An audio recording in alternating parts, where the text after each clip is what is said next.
The doors of the courtroom didn't just swing closed, they slammed, loud, echoing, final. It was the sort of sound that made even the toughest hearts miss a beat. Kody Brown stood still for an instant. As that sound echoed down the marble hallway, the world outside suddenly severed.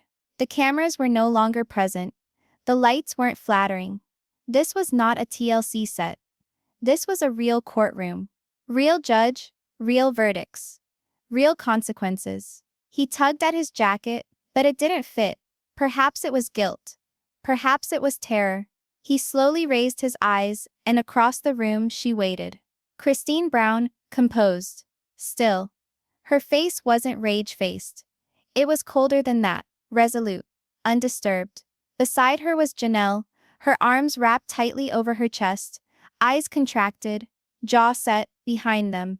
Mary sat quietly. No emotion, only observing. And on Kody's right, Robyn, her gaze darted frantically from face to face in the room. She was still present, but she was spectator, not partner, now. Her fingers drummed nervously against her purse, as if she knew something was about to happen. The judge came in. They all stood up. Kody was gasping for breath. His brain was spinning. This couldn't be happening. Not like this. Not after all they'd been through. He was the patriarch of the family, the breadwinner, the protector. At least he believed he was.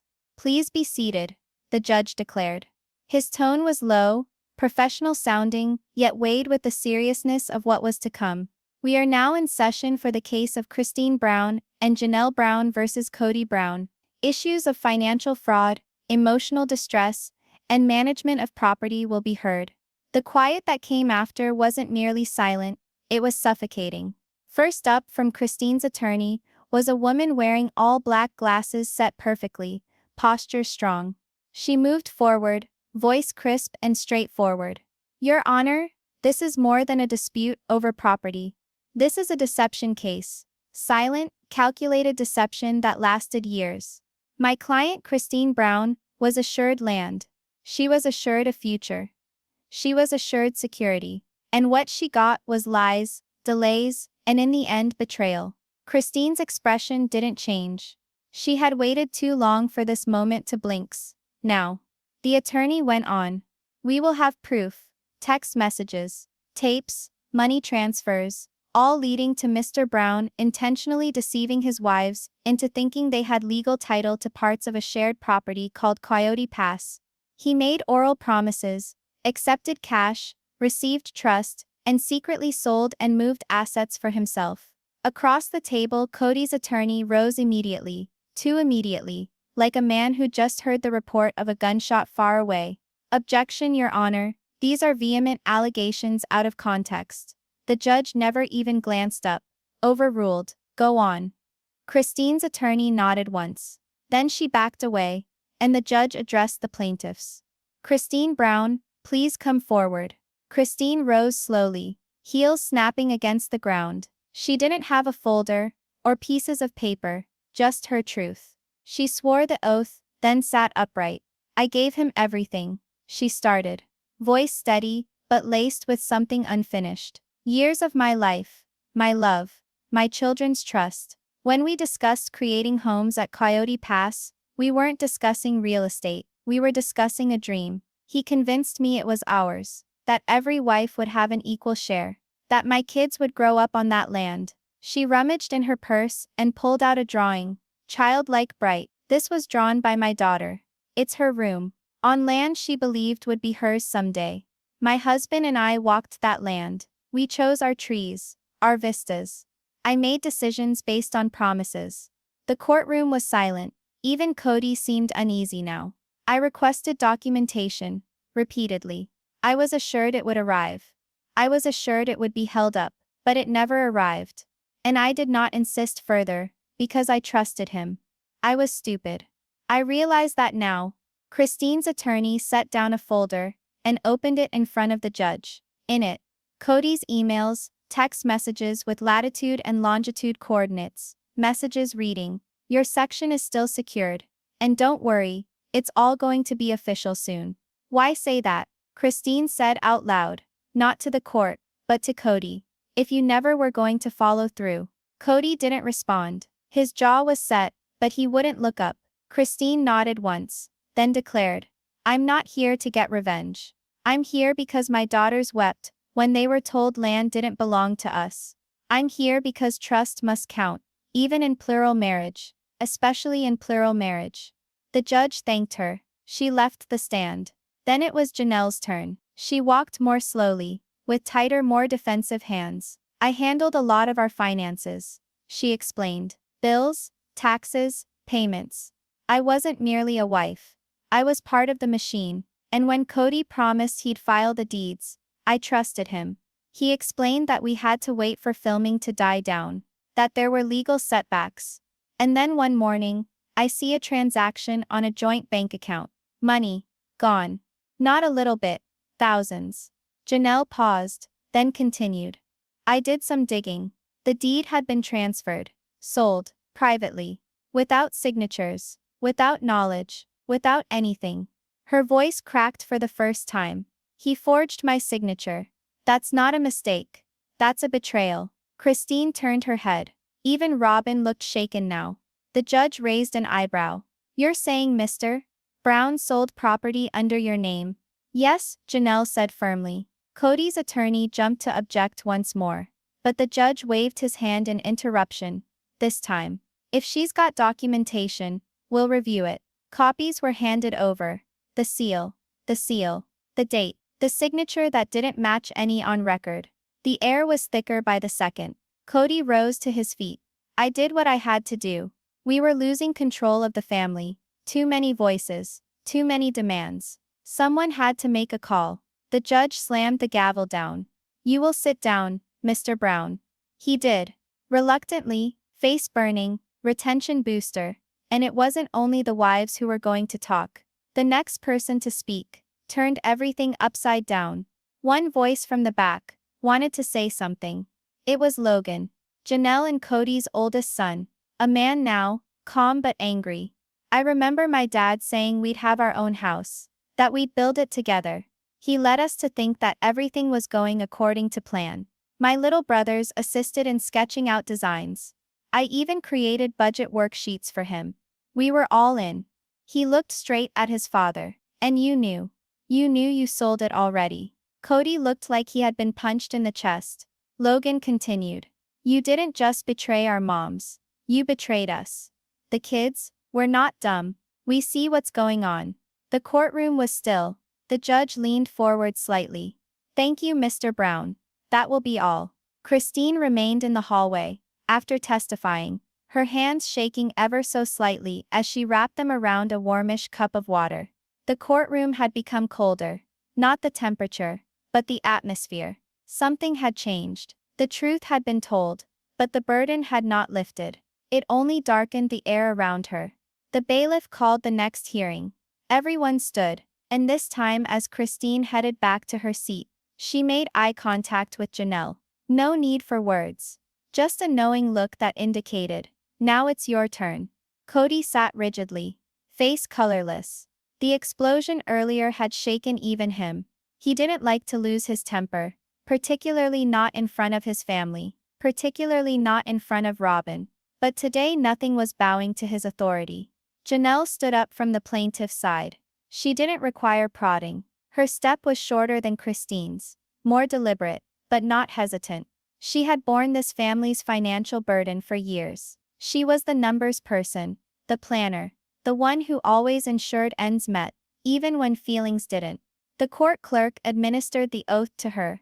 She inclined her head respectfully, seated herself, and clasped her hands. Her voice was low, but firm. I was the one who managed the spreadsheets. She started. I was the one who paid the property taxes. I submitted paperwork. I balanced the accounts. That wasn't solely my job. It was how I worked in the family system. She addressed the judge directly. I wasn't just trusting Kody as a spouse. I was trusting him as a business partner. The judge hunched forward. And did that trust ever cause you to question his behavior on the property? Janelle nodded. Yes. But I didn't question him aloud. Not initially. I didn't want to disrupt the peace. We all sacrificed for peace. But silence-based peace isn't peace. It's paralysis. The courtroom fell silent. Kody shifted again. He couldn't find a way to stay still when he wasn't speaking. Janelle's attorney produced a folder. This is a wire transfer receipt for $83,000. Your Honor. That money was transferred from a joint family account to a private account that was titled in Kody's name only. It was done on a Sunday evening at 7:12 p.m. Why is that significant? Because he always made big moves when he thought no one was paying attention. The judge received the folder, scanning the highlighted areas with eyes. Was this transfer approved by the remainder of the family? No, Janelle said, her voice firmer now. We didn't know anything about it until I began monitoring discrepancies in the quarterly property tax payments. She unzipped her handbag and pulled out a tiny worn notebook. This is where I documented my own records. Every payment, every promise, every delay. I always figured I'd need this someday. She looked down at a page highlighted with a post-it. Here, February 18th. I asked Kody why payment didn't go through for my share of Coyote Pass. He told me there'd been a technical error. 2 weeks later, the land was in someone else's name. Christine's attorney interrupted. And did Mr. Brown notify you or your co-plaintiff that this sale had occurred? No, Janelle exclaimed, her voice growing louder. I learned about it from a bank alert on my phone. The judge glanced up at the folder. So the property was sold. You got no proceeds. And your name was stricken from the title? Yes, Your Honor. Robyn shook her head. Her fists were holding on to the armrest so hard her knuckles were white. Kody attempted to continue speaking, but this time his attorney silenced him with a grasp on the arm. Let it go, he whispered. But Kody's pride was more loud than his self-control. I was consolidating the land, he finally snapped. To simplify the building process. You think you all are experts on zoning laws? The county did not want 4 separate titles. They wanted one. I was looking out for the future. Christine's attorney responded sharply. So why was the deed sold to a private party rather than left in a family trust? Kody went cold. That one sentence blew every alibi he had constructed. Retention booster. And just when the courtroom thought it had seen the most intense tension, a surprise witness appeared with the most incendiary evidence of all. The judge rapped his gavel once. Order. Mr. Brown. You will get your turn to testify in the defense segment. I'd like to hear the plaintiff's final evidence first. Janelle coughed. There's one more thing. Her attorney opened a second file, slimmer, but more sinister. Inside were 2 printed emails. One from more than a year ago, with the subject line, "Let's keep this between us." The sender? Kody Brown. The recipient? A Flagstaff real estate agent. The email content was read aloud by Janelle's attorney. I want to sell the northern portion in a hurry, before the others begin asking questions. No names on the title, just me. Gasps. They're audible ones. Even the judge winced. Christine sat back, shocked, her lips parted as if attempting to breathe in more air. The courtroom erupted. The judge called for order once again. Quiet. I will not have disturbances in my court. Kody's face was red with blood. Robyn stared at him as if she'd never laid eyes on him before. As if she'd pulled back the curtain and discovered for the first time that perhaps, maybe even, she had no idea who he really was. Kody grumbled. That email was taken out of context. That's not what I said. The judge said. Then I think you had best prepare your context very well, Mr. Brown. Christine whispered to Janelle. That's the email that changes everything. Janelle nodded, eyes still locked on the man she once believed would protect her future. And then, unexpectedly, a young voice echoed in the courtroom.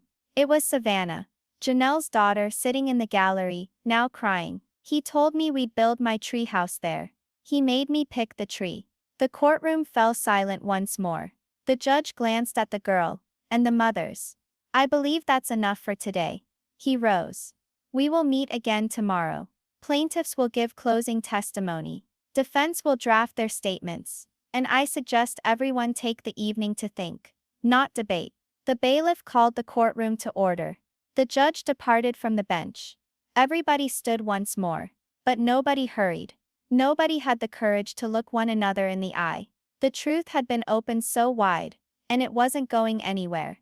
Kody attempted to address Robyn, but she strode ahead in silence. Christine and Janelle stayed seated, not as plaintiffs, not as victims, but as survivors. As the courtroom cleared, the corridor was filled with muttering, whispers of deceit, of shattered trust, of what lay ahead. The family that had once been held up as an example of cohesion had broken apart. On the third day of court, there was a strange quiet. No muttering, no shuffling papers. Only the low hum of the fluorescent lights, and the presence of what had already been said. Kody Brown walked in 5 minutes ahead of time, dressed in charcoal gray. His swagger was muted. He didn't appear to be a man going off to war. He appeared to be a man going off to be sentenced. Although the verdict had not yet been given, he sat down quietly, rather than next to Robyn this time, but one seat removed. She'd barely spoken to him the previous night. Perhaps nothing. That stillness spoke more than all they'd yelled at home. Christine sat already, eyes straight ahead, back ramrod stiff, like a soldier anticipating the next onslaught.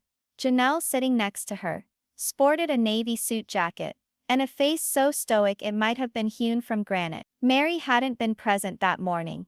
No questions were asked. No need to. The judge appeared. Everyone rose, and without hesitation, he waved for the last pieces of evidence to be introduced.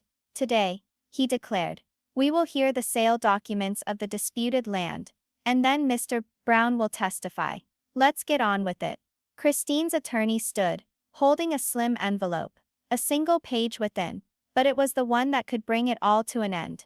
Behold, Your Honor, she told him. The transfer of deed from Coyote Pass Parcel B, Janelle Brown's share, to a private LLC known as Cedar Mountain Holdings, filed in the name of Kody Brown, the sole acting member. She approached the bench, each heel impact sounding like a clap of thunder. No secondary signatures. No wife, no witness, just him.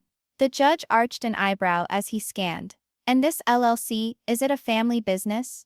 No, Your Honor, the attorney responded. It was drawn up 2 months prior to the sale. We think that it was utilized in order to drain assets without raising an alarm in the family's joint legal framework. Janelle didn't flinch. She knew already. She had learned it the hard way, through receipts and tears, and the agonizing knowledge that the man who trusted her had used her as a liability on a balance sheet. The judge placed the paper down gently. Is Mr. Brown ready to testify? Kody's attorney nodded, but Kody didn't get up immediately. His hand rested on the table as if he was reconsidering whether all this was worth standing up for. Then very slowly, he got up and went to the witness stand. He swore, sat throat cleared, then added, I want to be clear about one thing before I say anything. I never intended to hurt anybody. The courtroom was silent. Even Christine had leaned forward. I messed up, he went on. I'll admit that, but my intentions, my absolute intentions were always to survive. This family was on the brink of collapse. I was trying to hold on to what I could. Christine's attorney asked. And selling the property behind your wives' backs. How was that saving anything? Kody's voice grew tight. They wouldn't decide. For years. Everybody was unsure. We couldn't decide on house plans. We couldn't decide on where the houses would be. I was in concrete up to my neck. So I took action. Janelle slowly shook her head, eyes fixed on him. Kody noticed. I attempted to speak with you, he said, shifting in her direction. You simply did not want to believe it. You never attempted, Janelle replied from the bench, not speaking loudly, but ensuring each word struck home. You chose. The judge interrupted. Mr. Brown, did you or did you not establish Cedar Mountain Holdings as a means of acquiring the property? I did, Kody confessed. But not for stealing. For consolidation. I was going to consolidate everything under one roof, make it simpler to handle. Christine's attorney leaned in. So why didn't you share? Kody stared at the ceiling. Because I knew they'd refuse. That quiet again. The kind that gnaws at you. The kind that festers in the cracks between what someone says and what they intend. You knew we'd refuse. Christine repeated in a whisper. So instead, you remained silent. Kody didn't answer. He didn't need to. The attorney went on. Now about the money you made from this sale. What did you do with it? Kody shifted uncomfortably.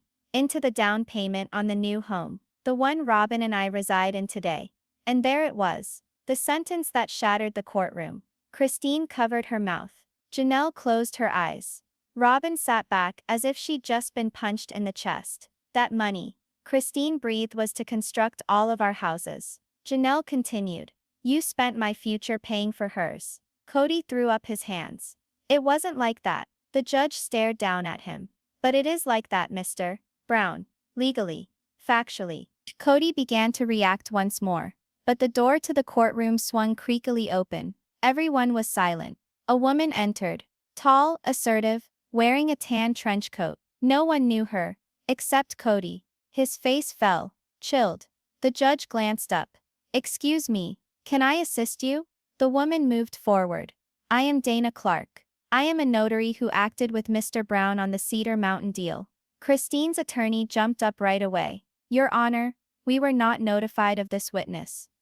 Her name wasn't mentioned by the plaintiffs, the judge announced. Mr. Brown? Kody shook his head. I didn't think she'd show up. Dana pushed to the front. I appeared because I heard the testimony, and I couldn't stand for the lie to continue. Now everyone was leaning forward. Dana would, even the bailiff. Dana opened her folder and extracted a single notarized form. This is the witness affidavit of sale of parcel B.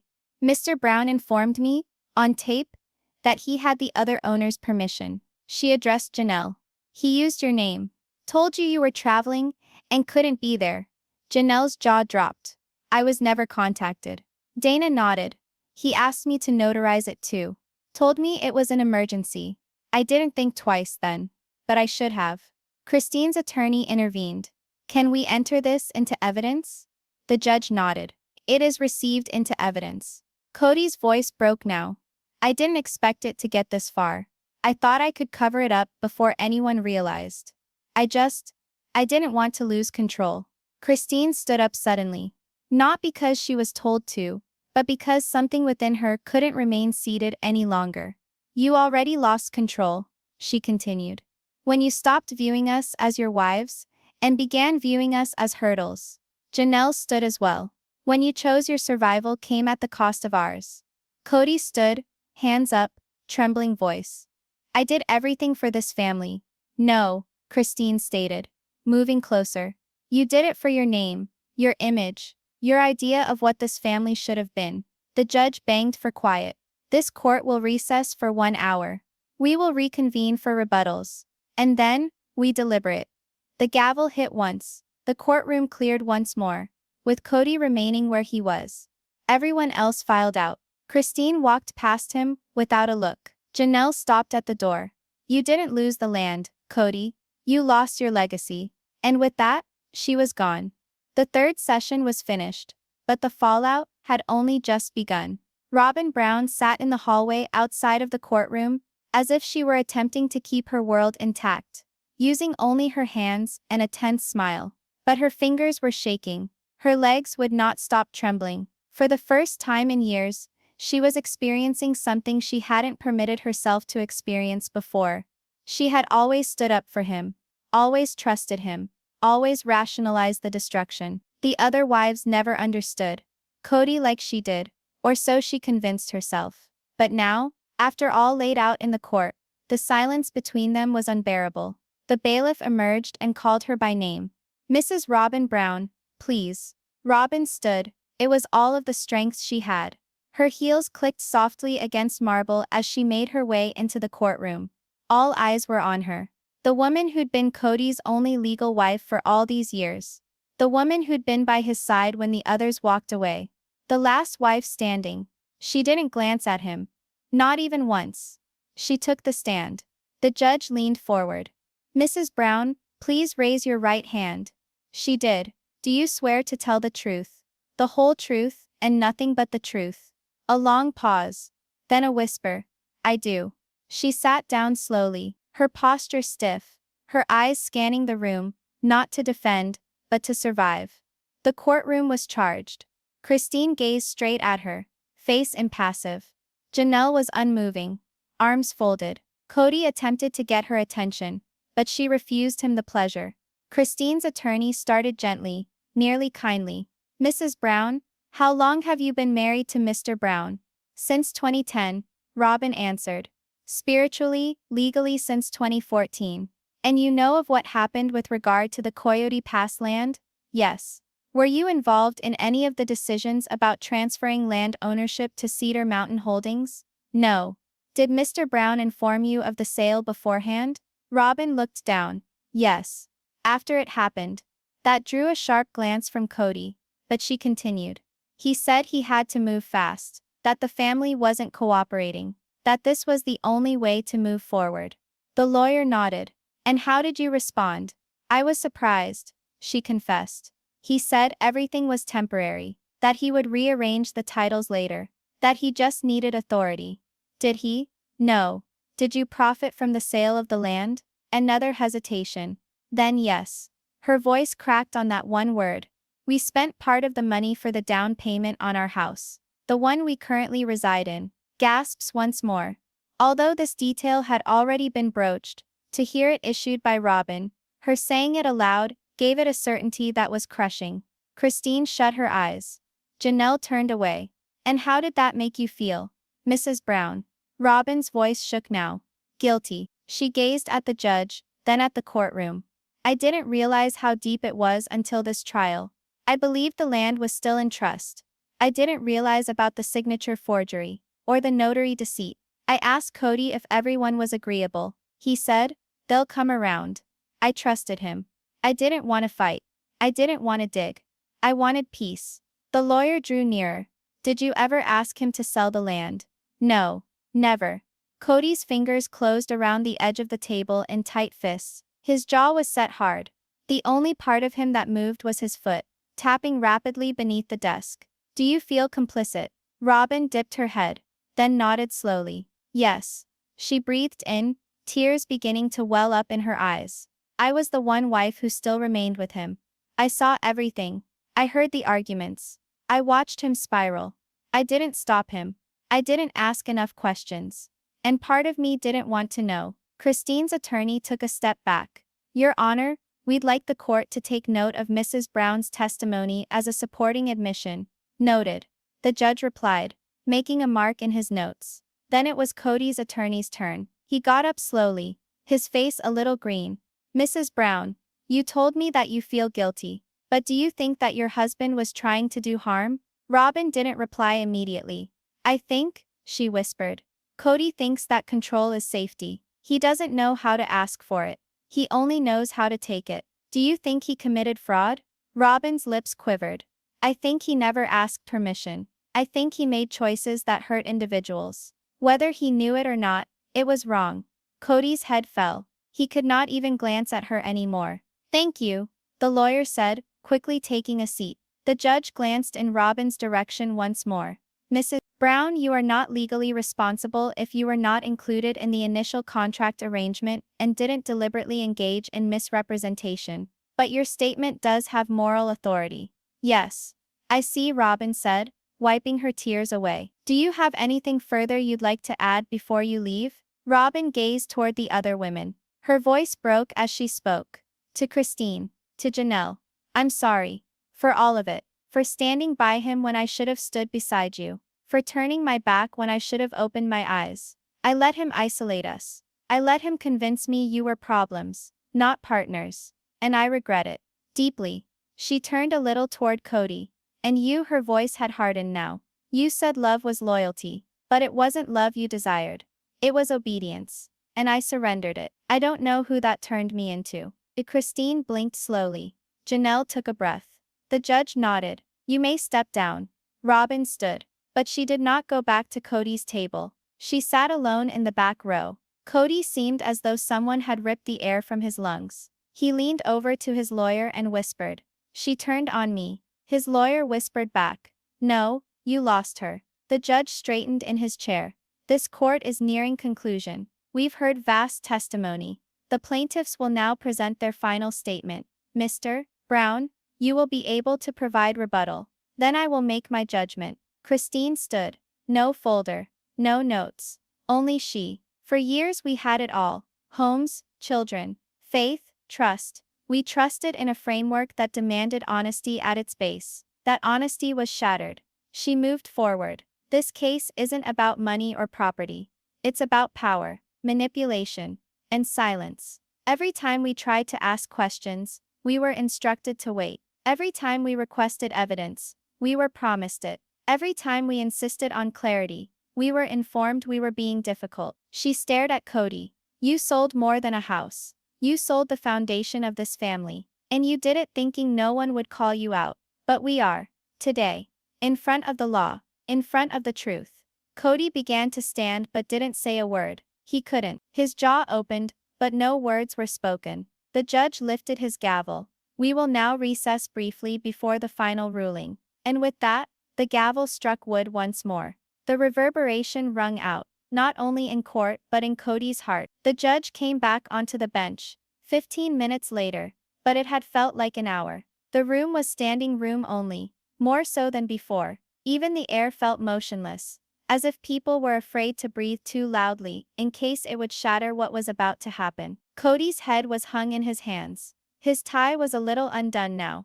His hair rumpled. His eyes lacked that defiant spark. This was not the Kody Brown who used to stroll with his wives down Coyote Pass. Arms outstretched, promising mansions on every ridge. This was not the man who mobilized 18 children to pursue a dream he had hardly constructed.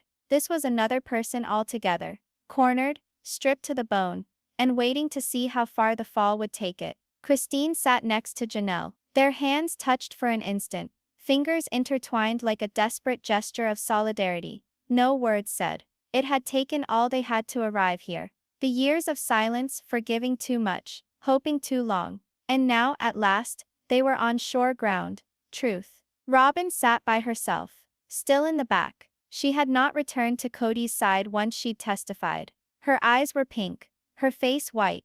If guilt took a form, she was adorned in it like armor and shame simultaneously. The judge corrected his glasses and cleared his throat. Upon examination of the financial records, testimonies, notarized affidavits, and admitted recordings, this court has made a determination in the civil case filed against Mr. Kody Brown by Christine Brown and Janelle Brown. All spines straightened. It is the determination of this court, the judge went on, that Mr. Brown did knowingly misrepresent the ownership structure of several parcels of land within the Coyote Pass property. Kody's head jerked up. The judge did not blink. In addition, the court concludes that Mr. Brown used a private entity, Cedar Mountain Holdings, formed exclusively under his sole dominion, to carry out the transfer and sale of a minimum of one large tract of land, unbeknownst and without legal authorization from the co-owners, Mrs. Janelle Brown and Mrs. Christine Brown. Christine breathed in, slow and deep. Janelle sat straight ahead.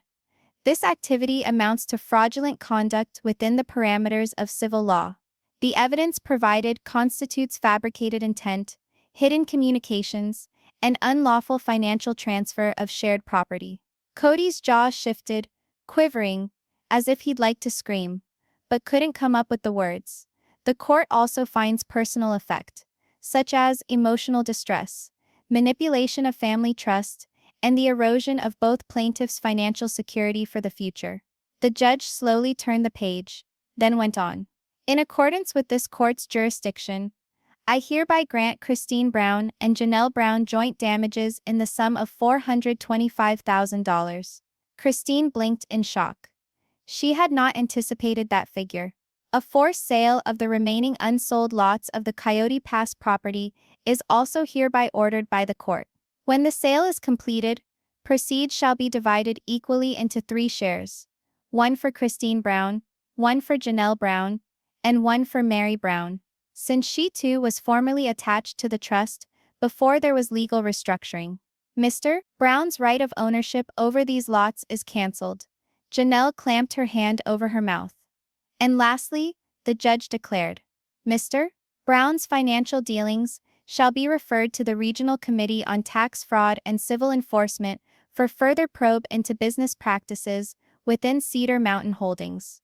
Gasps rang out throughout the gallery. Christine squeezed her eyes shut, her shoulders shook, not of fear, but release.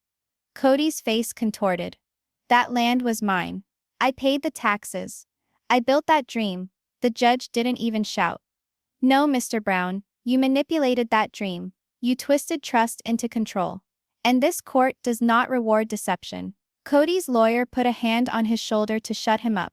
It didn't work. You all think I'm the villain, he yelled. But I kept this family together for decades. You think any of them would have made it without me? The courtroom murmured. Janelle stood up. No, Kody, we made it in spite of you. Christine tailed. We pleaded with you to be truthful. We asked for candor. All we wanted was to construct what you had promised. Robyn proceeded to the front now. She walked slowly. She walked quietly. She glanced at the judge. I would like to speak once again. The judge nodded. You may. She addressed Kody. You said love was sacrifice. But you only asked others to sacrifice for you. You were not a husband. You were a king in a castle made of silence. Kody's eyes went wide. Shocked. Robyn's voice broke. You didn't only lie to them. You lied to me. And I let you. She gazed at the judge. I will vacate any legal right to the property settlement. I don't want $1 of this. I want out. Then she addressed the women around her. To the rest of you, I'm sorry it took me so long. And she left. Not to Kody. Not to anyone. Out the courtroom doors, head held high for the first time in a long while. The judge rapped the gavel once. This case is now closed. May those involved find clarity and healing beyond this courtroom. And in an instant, it was done. The reporters swarmed the hallway in a matter of seconds. Flashing cameras. Raised microphones. But Christine and Janelle didn't grant interviews. They didn't need to tell them anything. They had already spoken all that needed to be said in evidence, in tears and in truth. Kody remained inside for a long time.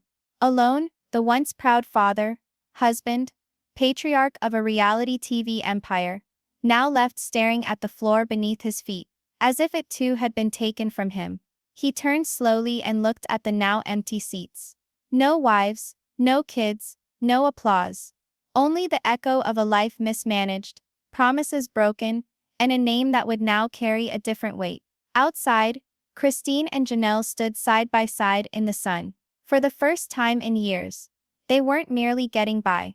They were free. And Kody Brown, he had finally been called out, not by a network, not by viewers, but by truth. And the truth didn't care about his side of the story. The courthouse was still today. The gavel had fallen, the reporters had dismantled their gear, and the crowd had dispersed. But for the Brown family, the tale didn't end with the verdict. The unraveling really started once the cameras stopped flashing and the courtroom doors closed on them. The kind that doesn't occur in loud bangs, but in cold silences, shut doors, and individuals deciding never to return. Christine stood outside in the parking lot for a moment afterwards, looking at the building she never should have ever set foot inside.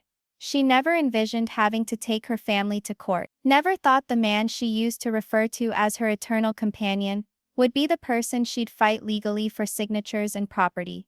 But as she observed the sunlight break through the clouds, she understood something. She had gained something more than cash. She had taken back her narrative, her pride, her voice. Janelle stood by her, not speaking, just breathing. They went with Christine toward Christine's automobile. It was an old car, nothing flashy, but it was liberty. They did not glance behind. Mary didn't appear at all on the last day. She had covertly packed her belongings weeks prior, snuck out of the inner circle, and left no forwarding address. Not for Kody, not for the family, not for anyone. She had been crossed off the paperwork, crossed off the trust, and now she was crossing herself out of the story altogether. It was her last act of defiance. Silence. He departed alone. No hand to take. No Kody by her side. No self-righteous justifications. No tearful defenses. She slid into a black SUV and shut the door with nary a word. The woman who had been the beloved wife now bore the crown of regret. She had valued allegiance to a man over sisterhood with women who had once welcomed her with open hearts. And in exchange, that man dragged her name through courtroom fights, financial scandals, and public embarrassment. Back in the courtroom, Kody sat for a good while after the judge had departed. Not because he had something to say, but because he didn't know where to turn next. Everything seemed different now. The courtroom was smaller. The ringing of his own name being called in disappointment still echoed in his ears. He attempted to replay the past few years in his mind. Had it really been his fault? He had attempted to keep them together. Hadn't he? He had attempted to form the land, to bring the family together, to cling on while everything else disintegrated. But as each memory returned, every deception, every soothing brush off of their fears, every broken promise, he began to see something that filled him with dread. Maybe he had been the villain. He didn't leave the courtroom that night until the janitor gently tapped him on the shoulder and said, "Sir, we're closing now." Outside, the world kept spinning. Christine came back to Utah. Back to the mountains. Back to where she was seen. She had begun anew. Purchased a small house with her name on the deed. No joint ownership. No broken vows. Just her and her kids. And peace. She had begun a podcast as well. One in which she spoke freely, frankly, not only of her own life but of healing. Of how difficult it is to learn to leave silence behind. Of how sometimes strength is not a loud voice, but the quiet choice to leave. Janelle remained in Arizona, but not in the home she had once shared with Kody. She bought a simple condo close to the college her daughter went to. They walked together for miles into the evenings, something they'd never been able to find time to do before. She smiled more these days. Read books she'd once pile and lose track of. Brewed coffee just for herself. Only herself. It was a little thing, but it mattered. Mary disappeared from the headlines completely. Some said she moved east. Others said she went off-grid entirely. No one knew for sure, but every once in a while, Christine would get a postcard. No name, just a photo of a forest or a lake or a cabin. It was Mary's way of saying, "I'm okay." And Christine would smile when she saw it. And Robyn? She remained with Kody. For a bit, they attempted to make amends. Acted like the verdict hadn't broken their relationship. But something was different. She looked at him differently. He caught it one evening when she was washing dishes, and he went to put his hand on her shoulder. She winced, not because he frightened her, but because she no longer trusted the meaning behind that touch. One morning, months after, she also left. Not in a fight, not in screaming, just a silent goodbye, and a note on the kitchen table that read, "I believed in you," it said. "But I believe in myself now." Kody was alone. Really alone. He remained in the mansion they had purchased, using the proceeds from the sale of their land. But it no longer felt like a mansion. It was a hollow monument to all he had lost. The hallways rang hollow. The bedroom was stifling with silence. The rooms were furnished, but they lacked life. He would be at the window at times and wonder if the Coyote Pass land still remembered him, if it still carried the footprints of the family he had ruined. He attempted to phone the kids. Some picked up. Most did not. Logan, the eldest, hadn't spoken to him since the trial. "You made your choices, Dad," he had said. "Now we're making ours." The younger ones visited occasionally. But their eyes were different now. They didn't look at him with admiration. They looked at him like a man they once knew. A man who chose control over connection. He attempted to write a book. On fatherhood. On plural marriage, on the truth. But each page sounded like an apologia, not an epiphany. At some point he quit writing. He began taking morning walks alone. Same route, same speed, same quiet. Sometimes he'd see couples passing by, laughing, hands entwined, building something. And it would strike him, not like a crash of a car, but like a silent understanding that seeps in so gradually you don't realize it until it's already taken up residence. He had everything. And he lost it, not in an instant, but over time, in the white lies, in the unspoken silences, in the way he made them feel ignored, invisible, unwanted. The court didn't tear his family apart. He did. And now the verdict was not simply put on paper, but in the vacant chair at the dinner table, in the silence of missed birthdays, in the echo of his own voice when no one answered. The Brown family wasn't simply split. It was vanished. And in its stead,